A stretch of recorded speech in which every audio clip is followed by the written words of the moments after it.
This is an amazing place. Yeah, it is. My goodness. Wow. What a collection, Kevin. This is where the radios come. Yeah. Just watch yourself. I tried to make it so you could walk a little bit. I love this horn. Does this horn work? Yeah. What? I bought that from a gentleman, and it's a Victor Monarch, the machine, but the horn is a Columbia. The horn is the Columbia, The horn's okay. for a Columbia. But it works. He bought it in the 60s, so you know back then they would mix and match. Yeah, yeah. Dealer. But Yeah. hey, it's a survivor. That's the way I look at it. And is this It's a Victor Monarch machine. It's a Victor Monarch machine, but, yes. But the horn and the reproducer are off of Columbia. Okay. It's actually a combination of two. So it's you sort of mixed and matched it, Yeah, right? well, he bought it that way, and I says, well, it's a Victor Monarch, and someday I'll find the hardware, and convert it back to a real Victor. To the original, yeah. I look at it this way: it survived, you know. Oh, I got stuff and radios. And Wow. I can tell you stories about all of them. you have a virtual museum here, Kevin. Yeah, it's yeah. Wow. Some of this came from a recent clean out of a radio collector who's just passing things on. He's in his 90s now. Well, that's a good looking horn. Yeah, Look at that coil on it. Yeah, that's a Western Electric with its original Western Electric amp on the that's to the right of it. Oh, is that the amp for it? Yeah, that's it. Oh, look at those tubes. Yeah. Oh man, talk about globes. That's a- amazing. That would be a early amplifier, basically, Yeah. an early Western Electric amplifier. And But I that's- mean, those are not 01As. no, Those are those are the ones they famously call golf ball, tennis ball tubes. tennis ball tubes. Yep. Wow. I found that was from an estate of a collector. That's where this came from. That's where the Federal came from, the same estate. Oh, the same estate. Yeah. I Okay. bought it from him. This is the masterpiece of the masterpieces. Yeah. I read about how you fire this thing up. Oh, There's something about you've got to get a certain kind of hum or something with yeah, because it's a Is it a regen? it's a regen. It is a regen. Okay. So you got to get the hum and then you back off on the hum. There you go. Ah, beautiful. Okay. And you've got the 01As in there. You've got all four Yeah, in there. and I just Yep. have to rebuild the support for the tube deck. The it's almost like a rubber cord Oh, that supports the the rubber decomposes with time. So Yeah, the deck has to be rebuilt. that's pretty typical. And I'll test my transformers, my interstages, and see if they're good. Yeah, Yep. and all the taps. Right. A whole series of taps, right? She's only missing one. I gotta replace one. One tap missing is- a tooth. Yeah. Yeah. And she's gold plated, which I don't see on the other models like it. It is gold plated. Yeah. Well, of course that is going to be much easier to clean too that way. Yeah, and I'll do it carefully because I'd rather keep the original Mm-hmm. plating that's still on there. On the Yeah. screw heads even, see? The Yeah. screw heads even have the... Yeah. And I didn't see any other 159s with gold plate, so that must have been an option, I guess. Yeah. What's amazing is that every potentiometer virtually controls each tube, doesn't it?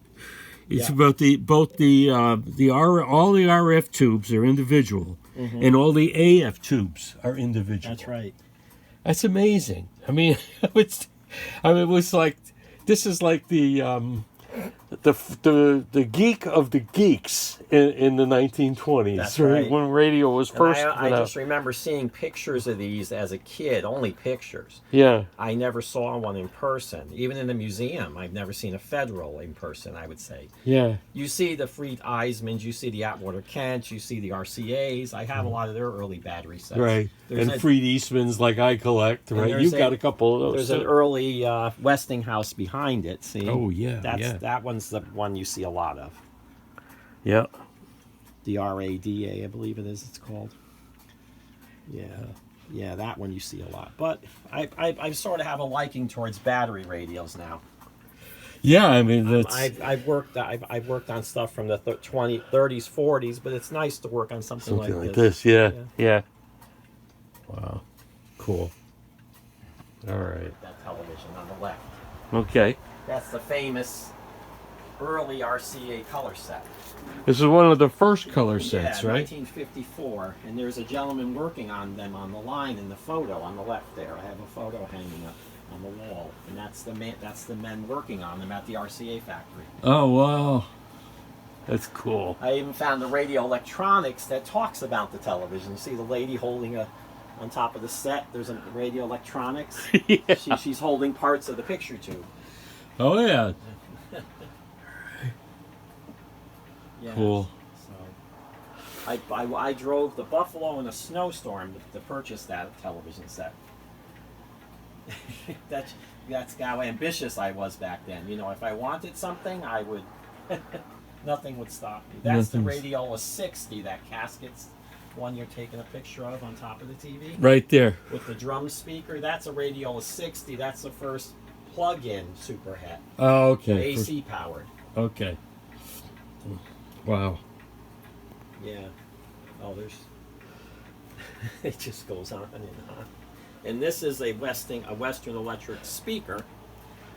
Holy moly! Look at the size of this Now thing. this is not the original cone. It was reconed Oh, okay. at some point, but that's about how it would have looked. It would have been a large paper cone. Okay. From Wow. the 20s. And I'm going to leave it. I'm going to probably have it redone much better. This when they do it correctly, you shouldn't see a paper seam in the paper. Oh. See the seam? Oh yeah. So when it's done correctly, you're not supposed to see that. But it probably was restored in the 80s. And, you know, the restoration techniques are a little different now. They know how to do it correctly. But that, again, I look at it as a surviving piece, you know? Yeah. Didn't end up in the garbage. Yeah. Yeah, and you have various battery sets over here. That's a homebrew on top with like the watch yourself. Because With the marbleized front. That's all what they call a homebrew. That's a Tesla coil on top of it. Okay. That's a little mini Tesla coil. Little Tesla coil on top. Okay. And then below is a Freed Eisemann in a custom cabinet. That's a Freed Eisemann. Oh yeah. It's in a custom. That's in the original. My 45 came in a cabinet like that originally, right? Yeah. Because somebody took it out of the and put it in. So that's a project I'm going to go through. You know, I have to go through all my collection. Yeah. Oh, I've got radios. When I was a kid, you dreamed of having these many radios.